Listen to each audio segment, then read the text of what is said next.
De strijd tegen de ongelijkheid is begonnen. De strijd tegen de 1% die zoetjes aan de wereld overneemt. En de eerste overwinningen zijn er. Niet in het politieke debat, niet door pleinbezettingen van Occupy, maar in de oude arbeiderswijken in Engeland.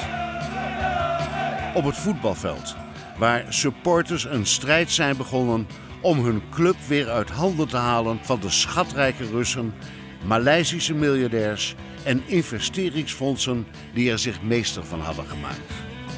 Ook in Nederland beginnen de eerste voetbalfans zich te roeren tegen de uitverkoop van hun club. Dit is wat u te wachten staat. Business is after our cash. We should be using our cash to protect our football clubs, not to line the pockets of big business.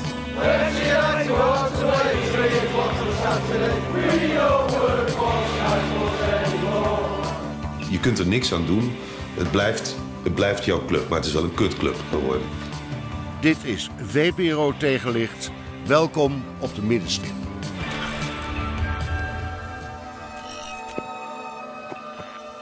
Zo'n 200 jaar geleden, tijdens de industriële revolutie, werd het voetbalspel geïntroduceerd bij de stedelijke bevolking in Engeland.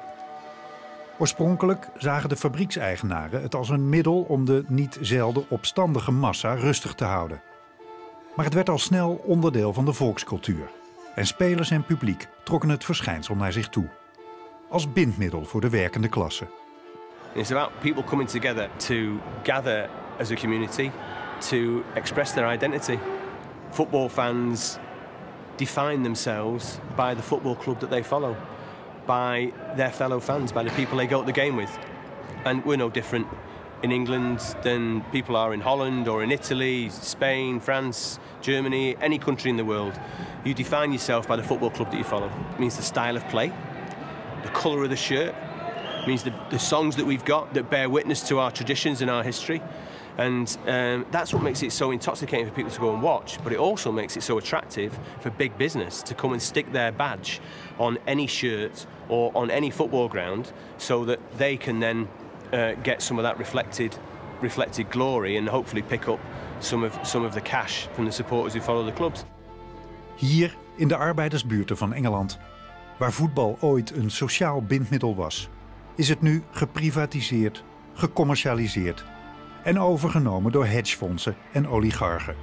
Is sociale samenhang iets dat gekocht en verkocht kan worden?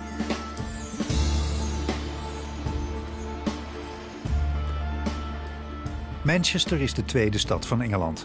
De stad telt 2 topclubs. Eén van die 2, Manchester United, ging in 1990 de markt op en werd onderdeel van een gevecht tussen grote handelaren.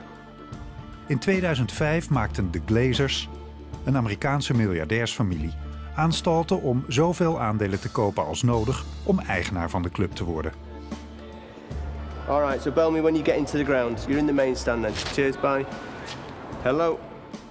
Andy Walsh stond aan het hoofd van de Man United Supporters Association, die een campagne leidde om te voorkomen dat de Glazers de club over zouden nemen. The Glazers moved in to buy out the different groups of shareholders, and the rest of it, sadly, is history. You know, even at the 11th hour, we were in discussions with merchant banks about them lending money to a supporters consortium. The Glazers knew about that. So did Magnay McManus, and we were in conversations with Magnay McManus's people in Ireland about the possibility of them selling their shares to us, and we got assurances from them that they would sell the shares to the fans and not to Glazers. Glazers upped the price, Magnay McManus took the price, and sadly, there's nothing we could do about that.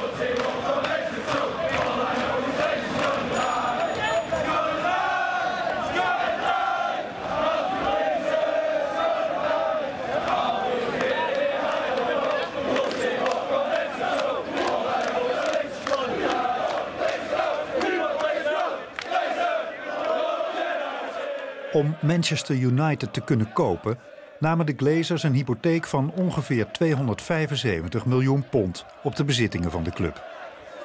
Daardoor ontstond er voor het eerst sinds 1931 een schuld. Manchester United-fans verzetten zich tegen de overname door de Glazers. En sindsdien zijn er voortdurend protesten en anti-Glazer-campagnes. Omdat de supporters vinden dat de schuld gevaarlijk is voor de club en een negatieve invloed heeft op de clubcultuur en de prestaties. Supporters then felt that they didn't want to be taken for granted, and they called for a boycott. If all they're bothered about is our cash and not our opinions, not our history, not our traditions, then we'll stop them having our cash. We can't stop them taking the football club, but we can stop them taking our soul, and that's what we did. And the idea of a fan-owned football club then again came to the fore.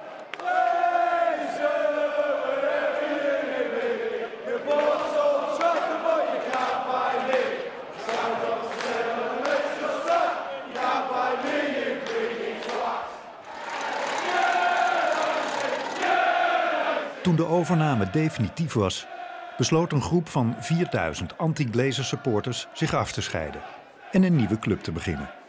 De nieuwe club is eigendom van de leden en staat geregistreerd als FC United of Manchester. Ze spelen in de 3e divisie van de semi-professionele English League. With all FC, most of us are there because we no longer go to United. Well, that was the hardest thing in the world to do, come away from your club, because you don't leave a club.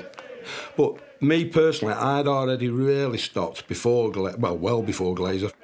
I wouldn't say exactly, because I don't know, because it was a long time ago, but my season ticket went up from, say, £50 to £85. Something dramatic like that, nearly doubled. And I just went, I just can't do it. There's no way I can justify paying that money when you've got a family and you can't take them. That was my biggest thing, more than the money. The money just topped the final straw. It was the idea that, I know it's changed and things do change, but literally the buses used to pass here.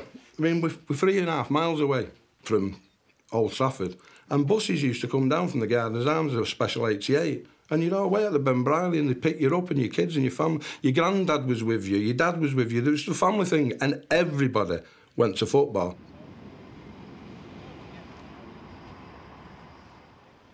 Tijdens de Soccerex, de internationale conventie in Manchester, waar de voetbalzakenwereld bij elkaar komt, ontmoeten we David Cohn, sportjournalist bij The Guardian. Hij schreef in 2007 het boek The Football Business. Not that English football wasn't a business before, it was, and the clubs were in fact limited companies with shareholders before that, but in general the owners, the shareholders, the directors weren't necessarily in it to make money. There wasn't a lot of money to be made, and after the money all poured in from pay television and the Premier League breakaway in the early 1990s, then those owners, those mainly English owners, cashed in by floating the clubs on the stock market or by selling the clubs.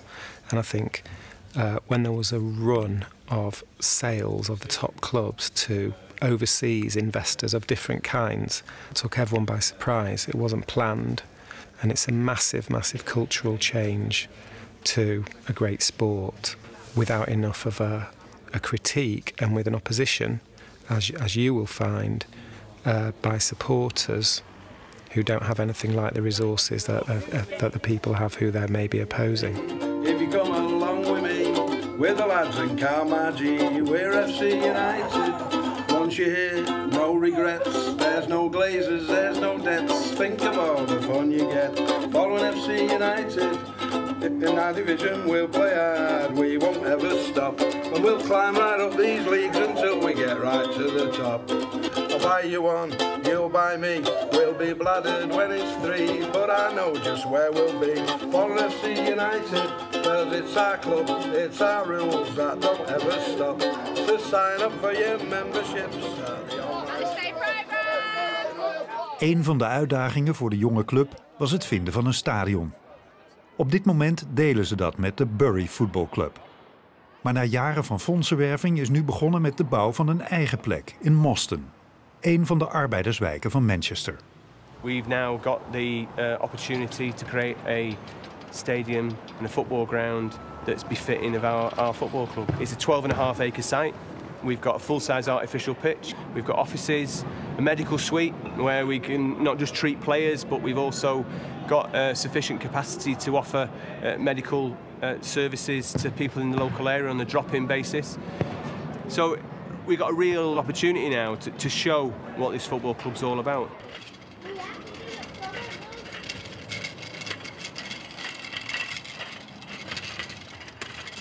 Yeah, where are we going now? We're going to the ground.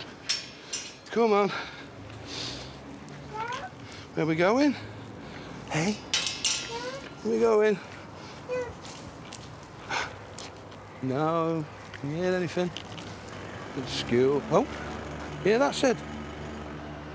You hear it? Yeah? It's a lawnmower, I think, cutting the grass. I don't think it's the diggers. No, not dig, not yet. You get to the ground, they dig into it. The thing with Moston is I've lived here all my life, and I consider Moston to be working class.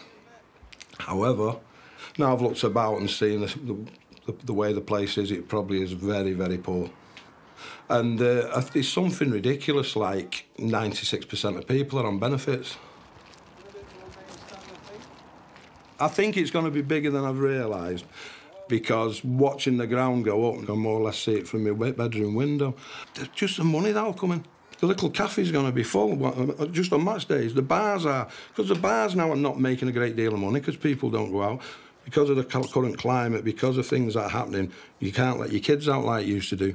But on match days, and it's in a lovely area, all them kids are going to be walking up there together. They'll probably go in the park next to it first. So you are going to see your neighbours, you are going to see people. I've got so many friends now just through FC United. Or the top right-hand corner is close to the away fans. It's Scandal when we can have a bit of banter with the away fans. Oh, yeah, definitely. So why not the top right-hand corner so we can have some banter with the away fans? What top right-hand corner? Of the main stand. I just don't fancy the main stand this year, that's all. I fancy being in my own stand. You can create it, you only need one or two of you. Yeah, yeah. And even if they don't, it's funny. Can you imagine if no one joins in at all? So I'm just stood there on my own with a banner just singing, I'm the North Stand. It's just fun, isn't it? I think Rob Ayres took photographs from the roof last night. Brothers, packed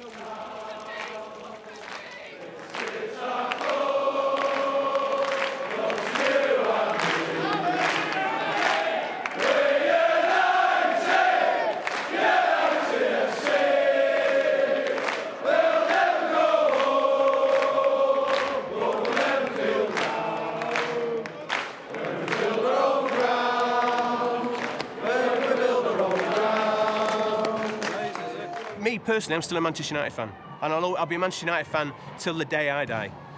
But I will not support the business that the Glazers have now transplanted into M16 at Old Trafford. This, for me, is about me pursuing my support as a Manchester United fan, following the traditions of Manchester United. And I will never tell anybody that they've got to give up their support of their football club. What we're trying to do here is show there is an alternative to the current model of ownership. Business is after our cash.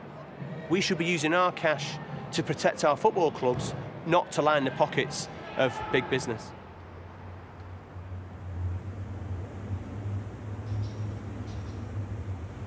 In Coventry nam het hedgefonds Sisu de voetbalclub over. Vanwege een financieel conflict zegde het fonds het contract op met het lokale stadion, de Ricoh Arena.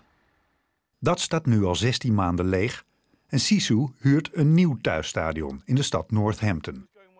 Dus moeten de fans nu 35 mijl, ruim 50 kilometer, reizen voor een thuiswedstrijd.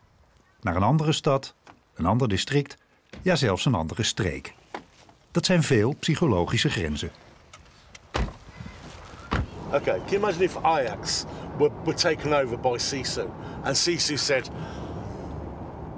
you know, and Ajax don't own their own, if they didn't own their own stadium, and we're going to move them to go and play in Den Haag, yeah, or go in Den Haag Stadium, what would happen? I mean, I would imagine that Den Haag Stadium would probably be burnt to the ground, whatever. But would Ajax fans follow Ajax to the Den Haag Stadium? I think you've got to support a football team and been a part of your life for so long to understand how we feel. We feel bitter, we feel upset, we feel angry. We've had something taken away from us. I've had friendship taken away from me. I've had my Saturday afternoon taken away from me. You know, and I can't forgive these people regardless of when we go back. I used to think it was my club. It's not. It's been proved now. It's not our club. It's owned by these faceless people from a hedge fund who don't care about the game, don't care about the fans, don't care about anything. They're monsters, absolute monsters. But the last season that we played the Rico, our average crowd was 11,000. They're getting 2,000, just a bit over here. So you work the maths. We've been let down by so many different people. We've been let down by our owners of our club, we've been let down by our council, we've been let down by the owners of the stadium, and in particular we've been let down by the Football League. They could have sorted this problem out so much quicker. That's at 35 minutes. OK, all right. But somebody somewhere's got to make a decision to get us back to Coventry, because our club has got no future without that. Hello folks, you know about this at 35 minutes? We don't go to any home games, we don't go to anything inside Six Fields, but we go onto the hill, and there's a hill beside the ground, and we watch the game from there. So I suppose to some degree we're classed as hillers. What happened in Coventry? Why would a hedge fund want to buy a football club? Well, at Coventry City, the hedge fund wanted to buy the football club for the same reason that most of the owners, buyers, have come in to buy football clubs, which is they see the money in the Premier League, and it's huge money. And if you can get a club promoted into the Premier League, that huge money is pouring into you. And it's become a movement to buy clubs in the Championship, which is the second division down from the Premier League, because the clubs are a bit cheaper, and 3 get promoted at the end of the season. So you think, we'll spend that bit of money and then we'll get promoted to the Premier League. And now, with the Premier League's massive TV deals, you would make a minimum of £120 million if you won promotion to the Premier League for 1 season. So there is no doubt that that is what Sisu were after when they started looking for a football club to buy. Folks, listen, at 35 minutes, we're just going to hold up the banners, no words, and we've got a piper that's going to do the last post. And when he finishes, then we'll do our singing, yeah? All right, lads. 35 minutes.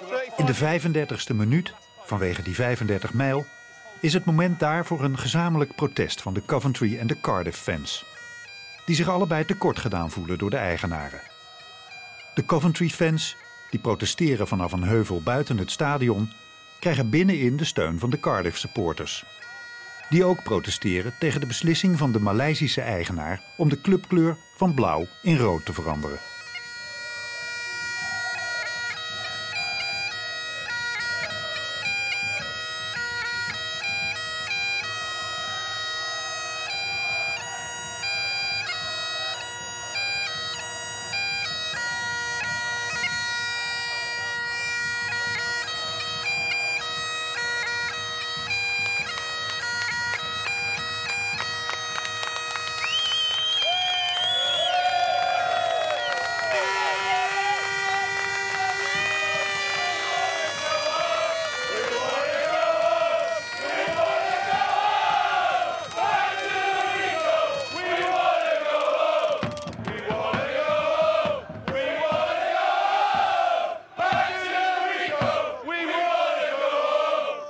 It's modern football. You've got Coventry playing in Northampton, which is 35 miles away, and you've got Cardiff City, the Bluebirds, playing in red.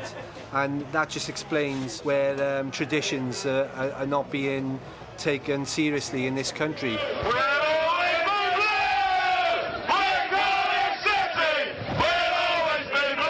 Not only have they played in blue, but the club's nickname is the Bluebirds, and it's pretty hard to play in red when you call the Bluebirds. And he did it with some idea that red is a more lucky colour or a more appealing colour to potential fans in the Far East where he's from.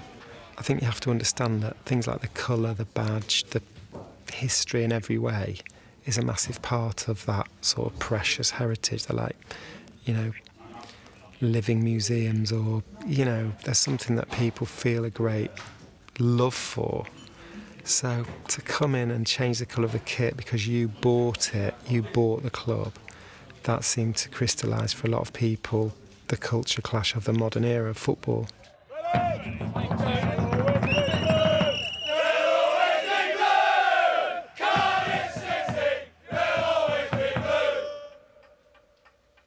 John Beach is bedrijfskundige, gespecialiseerd in sportmanagement en voetbalfinanciën. Hij deed onderzoek naar de bedrijfsvoering bij profclubs.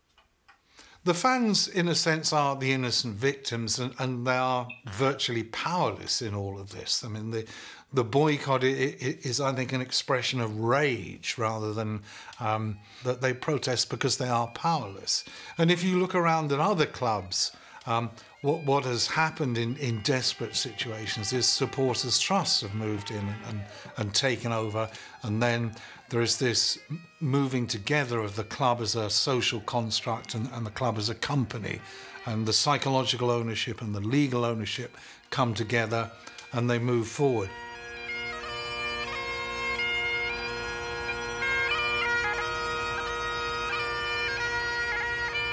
So I've got a very strong belief in the Supporters Trust movement. That belief and that commitment has come out of my research. So, you know, I would say it's empirically based. There's an evidence base that has convinced me that is the way forward. The real issue to me and the big problem is how do you make that transition from what is currently mainly benefactor-owned clubs to something more akin to the German model with supporter trust-owned clubs.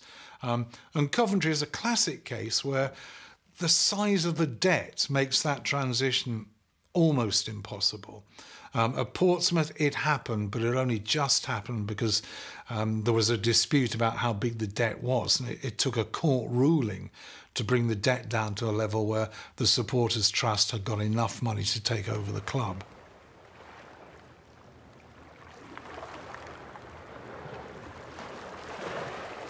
In de havenstad Portsmouth is de voetbalclub, ook bekend als Pompey, overgenomen door de supporters. Nadat hij 3 keer van buitenlandse eigenaar was veranderd en 2 keer uitstel van betaling kreeg in 3 jaar.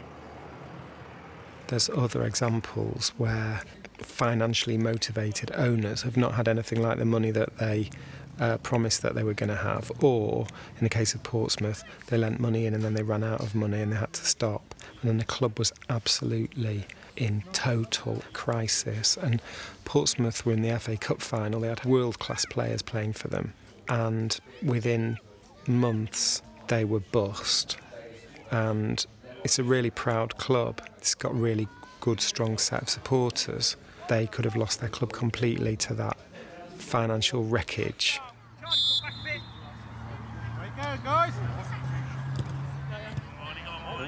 Ashley Brown, die ooit zijn hand opstak tijdens een vergadering om voorzitter van de supportersvereniging te worden, is nu ook de directeur van de club. As a fan, you're thinking, you know, here we are again. You know, we've on the pitch had some of our best spells ever in the history, but we're in the front pages of the newspapers for all the wrong reasons, for fraud, for criminals. You know, previously it's been gun runners, blood diamonds, all people involved in all these sort of activities, assets frozen around the world. We previously owned by a Nepalese Chinaman and an Israeli partnership, and they sell the club on to these supposedly wealthy Russian and Lithuanian. It was an absolute horror story, and there were things you just couldn't make up. You know, I mean, they had one owner. He was from Saudi Arabia, I think. And he was called Ali Al Faraj, and he never appeared ever at Portsmouth. And he was the owner of the club, and they called him Ali Al Miraj. And you know, it was just ridiculous. And this was in the biggest boom that we've ever had in football. And Ali Al Faraj did exist. He wasn't a mirage, but he never came to Portsmouth, and then he's another one that sold it on. Most football fans don't want to worry about anything other than who's going to score a goal and what the result's going to be. And even at the worst times, some people will still bury their head in the sand and they just don't want to know. They just want to turn up next Saturday and watch their team. However, we reached a point where the vast majority of fans realised that actually this really, this time, it was serious. And, you know, it's the sort of emotions that it drives in people. You know, you see grown men cry at the thought of their football team disappearing. And I remember sitting with some of the guys that we were working with on the bid at the lower times when you thought maybe we've lost this, and you sit around and think, well, what are you going to do on a Saturday then? And it's conversations like that that give you the belief to get back out there and continue the fight and make sure that the football club does survive. And it doesn't even have to be in the Premier League. It just has to be ran in the right way by people that care about it. They just started wading into anybody. No, what I know. Just to explain the structure of how this and what the opportunities are for you to get involved in other things other than a bi-monthly meeting. The way it's structured is that our model of ownership is really split into two main groups. And the important thing to make clear is that it's all supporters. So we created these two areas, really. The Supporters Trust shares, where an individual supporter could buy a single share for £1,000 or multiples up to £20,000 in the trust. Or other guys would pull together consortiums, groups of people that would chip in to make a £1,000 share and buy one between them. And then on the other side, we have what we call the presidents, and we have about a dozen presidents. And those guys were people that were all able to put in a minimum of £50,000 each. Some have put in, I think the most put in about £600,000. There you go. Everyone were looking for something to do, some way of helping, some way of saving it, and these people came up, and I think one of them, the original trust members, was a lawyer, and they actually came up and said, look, this could work. We looked at other fan-owned places where part ownership and that, looked abroad and said, look, it happens, it can work. And so there was no way I had £1,000 in the bank. However, I was determined, like a lot of other people, that the club was not going to disappear from our city. And so we just decided, right, we'll do what we can and we'll put in everything we can. So I talked to my wife and said, look, how much money have we got? And she said, not enough. And I said, well, it's got to go. So it's going, because I want this club here for the next generations. You know, for these young men here who support Pompey, they need a club. Otherwise, they're going to go and support Man United and Liverpool and things like that, which I'm not saying that's bad, but, you know, local club's a local club. Come and see your beautiful shirt. The next generation, he has a club because we bought it. He'll say thank you one day. He's just over one.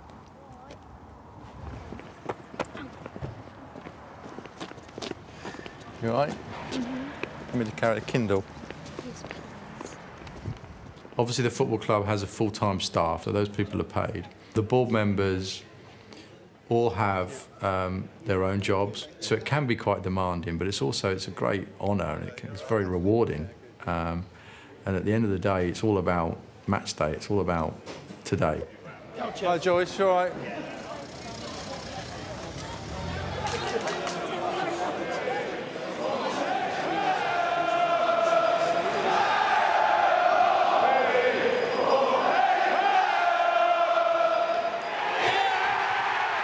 De supportersvereniging van Portsmouth kreeg niet alleen hulp van andere clubs die door de fans zijn overgenomen, maar werkte ook samen met Supporters Direct. Een unieke organisatie die fans helpt om democratische coöperaties op te zetten. De zogenaamde Supporters Trusts, waarmee ze invloed en zelfs eigendom kunnen verwerven. We don't set up organisations to own clubs. We set them up in order to get influence. And the point of really, when you come down to how does it actually all work? How does this transparency and democracy and all that sort of stuff work? It works because if you look at a bank of people stood behind a goal or sat in a stand, there's enough talent there to run an organisation, believe you me. If it isn't there yet, they'll learn it. But the talent that's in the fan base is tremendous, and people don't realise that. And the only reason FC United of Manchester works is because they've taken that ethic to its limit. And they've shown that it works. And, you know, if you get in a position of Portsmouth, well, you don't have to run everything yourself anyway. That's not how it works. You employ people. You get a manager in, you get a stadium manager in, you get a coach to run the team.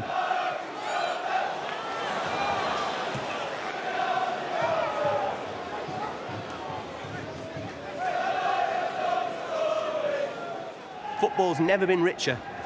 £3,000 million plus in the professional game in this country. 80% of it concentrated in the top 20 clubs in the Premier League. Yet 14 of those clubs cannot make a profit.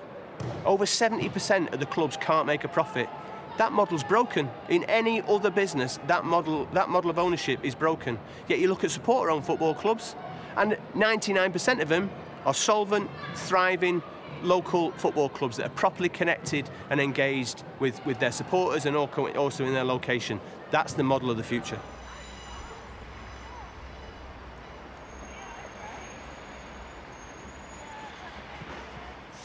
As a club, we're established as a community benefit society.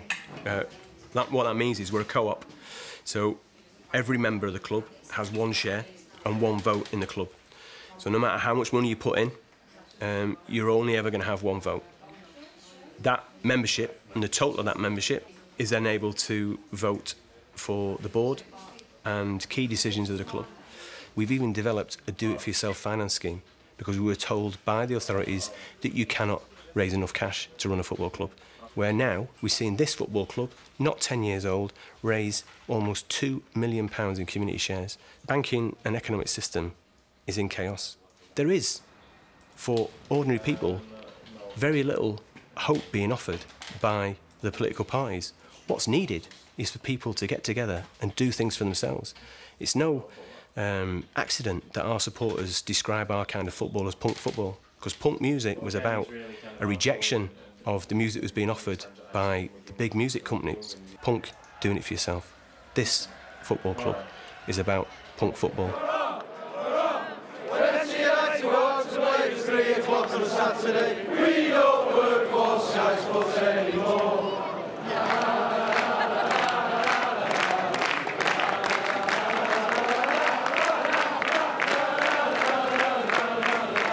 We don't work for Sky Sports anymore.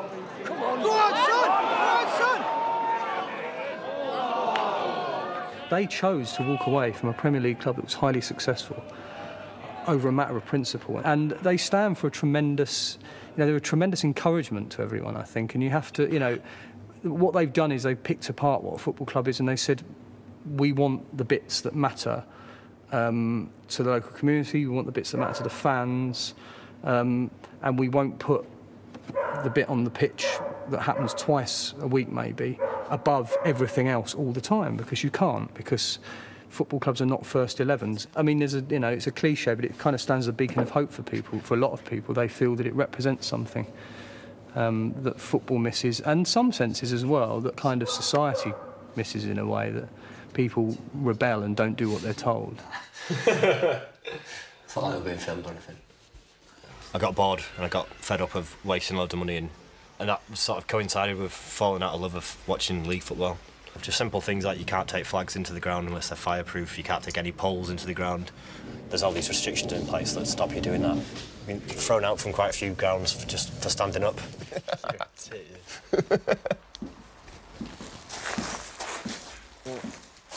Nearly one down. The original idea was logo of the co-op. The cooperative movement was started in Rochdale, and because FC United is run and owned by its members, it's a cooperative as well. We'll just change the letters. Change the letters, use the same font-ish, like that, yeah. Use the same layout.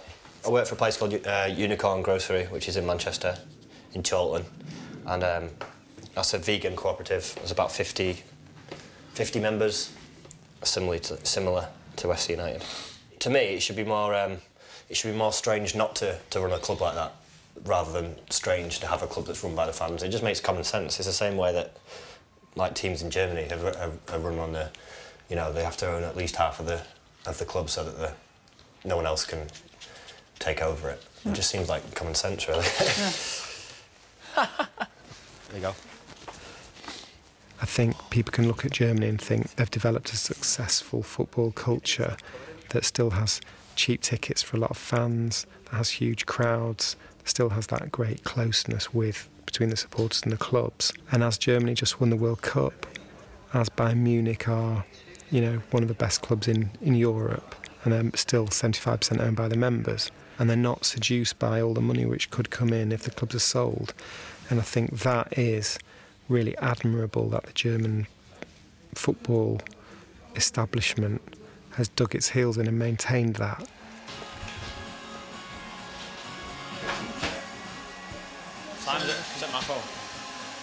Who do you think owns football? Where is the ownership? That's a good question. Who owns football? Government. But the fans do, but they're not in control of it at the same time. It's our game, but we don't own it. We don't have the physical ownership of it, but it's us. Yeah.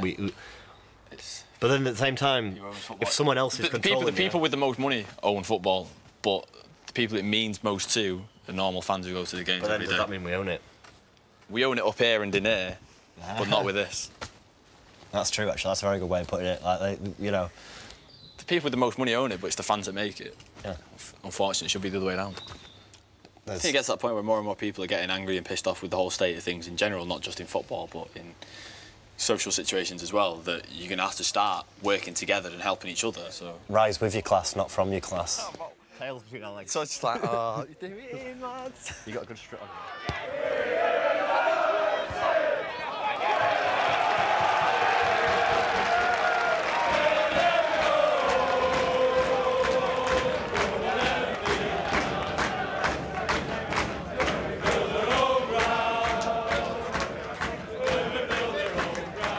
You feel like this is yours, this is ours. When I first started going, I kept saying, oh, you know, well, when they build their own ground or when they do this, but then after a while you start being like, oh, well, when we do it or when it's ours and stuff like that. Because you do feel like part of it, so.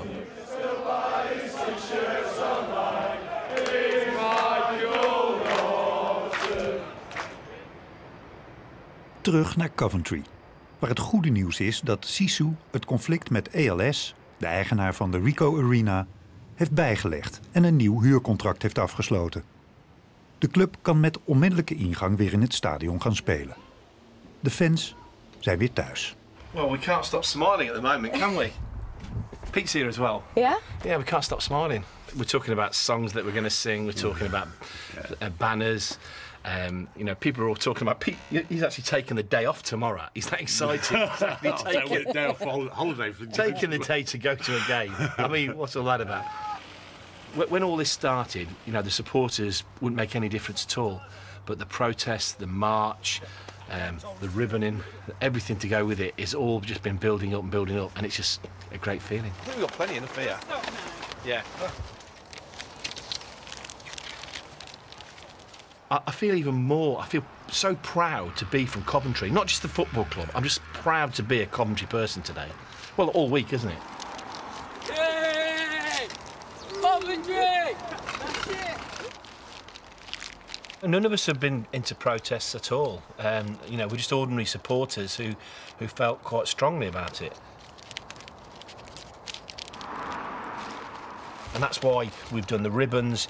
We've stood on the hill, we've wrote lots and lots of letters, we wrote to every council asking for their support, and that's how we came about. And people have emailed constantly, the Football League, the government, you name it, they've done it. And it's really basically to keep people thinking, you know, that we're not going to go away. And we wouldn't have gone away. I mean, I said last year, if we did one season of the Hill, I said, I'm not doing it again. I can't do it again because some of the days up there it was cold, it was wet and it was horrible. Rain. And then I said to Steve, I said I'm not doing it next season. And then as soon as the season started again, I said, come on, we're going up the hill. Originally, it was a key part of the protest. Was all the ribbons in the city, but this time it's for celebration. What's going to happen now? Well, I think in the short term, let's enjoy the beginning of the season. And then I think we have to communicate with, or the right people have to communicate with our owners, and we need to find out what their plans are going to be for the future. And then we have to make some decisions ourselves on where we want to go. And from a Sky Blue Trust point of view, we would like to have some sort of fan representation on the board. Okay, we've won the battle, but the war's not over, you know. No, it's not over yet. There is a major philosophical problem with what should be a sport, which are institutions that we still call clubs. And a club is a member association. A club You're a member of a club, nobody owns a club. And the clubs still ask people to be loyal to them for life. And all their marketing is about loyalty and together and, you know, being a fan for life, being a fan, not a customer. You know, they're smart enough not to call them customers to their faces. And yet the club is actually a business that's owned by an investor, no previous connection to it, who saw some financial projections about how big the Premier League's going to be in the Far East or America when they crack the USA, and knows that they're going to make a fortune out of it. And to me, as a supporter, I thought they're seriously exploiting that sort of innocent loyalty that the supporters have. 16 months, all my friends are back tonight. Don't spoil your big break. No problem at all. It's still a quid? 2 quid.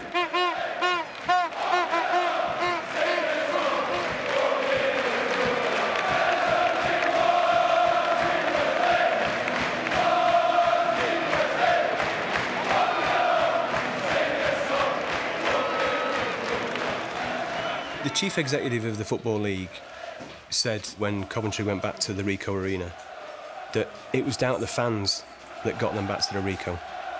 It was down to him and the Football League board that they ever left the Ricoh in the first place, that they ever let Sisu go into and take over Coventry. He recognises how important the fans are, but then he's not willing to take that recognition and make the logical conclusion that the fans need to be involved in the governance of the game. When people such as him are running the game, then there needs to be a radical shake-up of the Football League, in my opinion.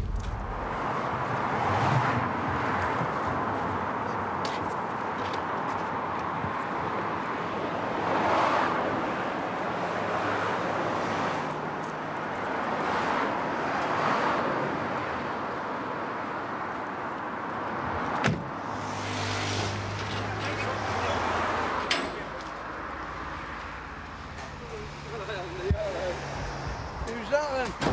Gaffer? Yeah, right, mate, you good? Who's that? All right. You're enjoying this stage now, aren't you? Yeah. Enjoy it better when it gets finished.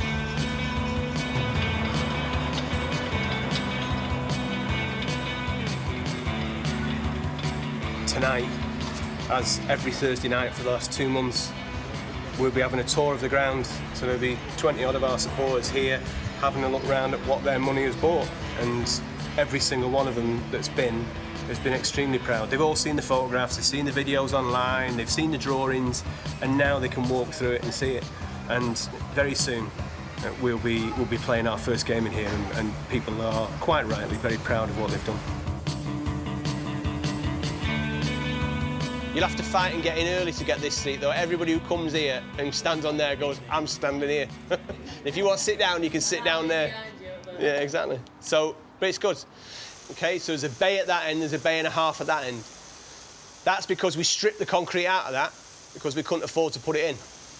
But that steelwork's there to take the concrete when we have got the money to put it in. So those areas also will be able to take, flags.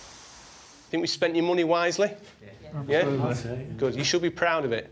You should tell people about it. So it's, you know, we built this ourselves. There's not many football clubs can say that. This, when it's finished, is going to be £6 million that we've raised ourselves. Yes, we've had some grant funding, but most of it's come from our own resources. And we're developing a model here that people can use elsewhere. That if we can do this with just a small group of supporters that we've got, with 2,000-3,000 members, then any football club can be fan-owned. So that's what this is about. It's about developing a new way to showing the way as to how football can be better run. So you don't need some big rich benefactor, you don't need some, you know, mega rich billionaire to come and build your football club. We've proved that, haven't we? Exactly, fans can do it themselves. Yeah. So, you know, it's about spreading that message, and when people see it, they'll believe it. They won't believe it until they actually see it for themselves. So, well done, and thanks for coming. All right, cheers, thank you.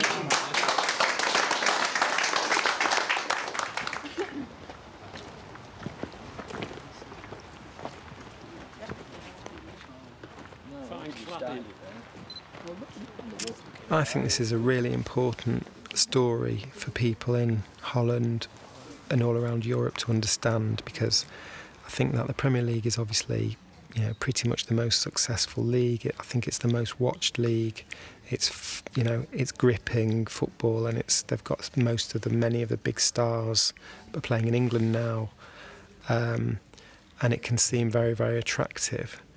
But I actually personally feel quite a sense of embarrassment that the model of selling clubs on the stock market or selling them to oligarchs or to investors has been kind of minted in England, and it's being seen as a model to take around Europe. In Nederland heeft Vitesse een Russische eigenaar en wacht ADO Den Haag nog steeds tot het geld van de nieuwe Chinese eigenaar op de lokale bankrekening verschijnt.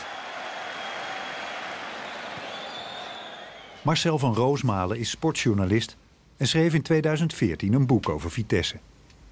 De club is natuurlijk niet meer wat het vroeger was. Vroeger was de club van de supporters, van de bevolking van Arnhem. Het gevoel op Vitesse is veel meer een bedrijf. Je kunt er niks aan doen. Het blijft jouw club, maar het is wel een kutclub geworden. In 2010 was Vitesse de eerste Nederlandse club ooit die aan een buitenlandse eigenaar werd verkocht. Sindsdien ging de club door vele handen. Niet schrikken. Vitesse gaat vanaf nu de nieuwe eigenaar voor de landstitel. Ja, het is één groot toneelstuk. Allemaal onzin. Waarom zou je een Nederlandse club willen hebben? Er zit niet echt een verdienmodel aan. Dus die wil je hebben of om er zogenaamd een opleidingsinstituut van te maken. Of je wilt het hebben om op andere manieren geld mee te verdienen. Maar het is in ieder geval nooit de bedoeling om de Champions League mee te gaan winnen. Enkele Vitesse-supporters zijn voortdurend bezig met protestacties. Maar tot nu toe hebben ze nog niets concreets bereikt. Of we moeten echt stoppen met meedoen met het buitenland en accepteren dat iedereen weggaat. Maar er is steeds meer geld nodig en er zijn eigenlijk steeds minder goed betalende sponsors. Dus ik vrees dat steeds meer clubs in handen zullen vallen van particuliere eigenaren. Ik denk echt dat in de toekomst, bij wijze van spreken, een club als de Graafschap Europees voetbal wordt beloofd door een of andere gek. En dat is eigenlijk op zich natuurlijk komisch als het niet zo triest zou zijn. Maar ja, het mooiste is inderdaad het voorbeeld wat jij schetst, waar de supporters het echt voor het zeggen hebben. Maar goed, dat duurt nog wel even voor het in Nederland zover is. Dan moet het eerst nog verder naar de kloten worden geholpen. En dan, nou, dan misschien. We'll never go, but we never feel down. We're gonna build our own ground. We're gonna build our own ground. You ready, Ted? This is our club. Wilt u napraten over deze uitzending? Kom dan aanstaande woensdag naar de VPRO Tegenlicht Meetup om 8 uur in Pakhuis de Zwijger in Amsterdam. En voor een meetup bij u in de buurt kijkt u op onze website tegenlicht.vpro.nl.